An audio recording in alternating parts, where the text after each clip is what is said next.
نبی اکرم صلی اللہ علیہ وآلہ وسلم کو جب کوئی کام سخت تکلیف و پریشانی میں ڈال دیتا تو آپ یہ دعا پڑھتے: یا حی یا قیوم برحمتک استغیث، اے زندہ اور ہمیشہ قائم رہنے والے، تیری رحمت کے وسیلے سے تیری مدد چاہتا ہوں۔ ترمذی، حدیث نمبر 3524۔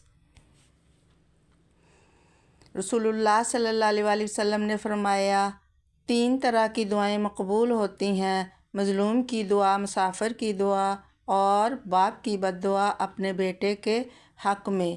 ترمذی، حدیث نمبر 3448۔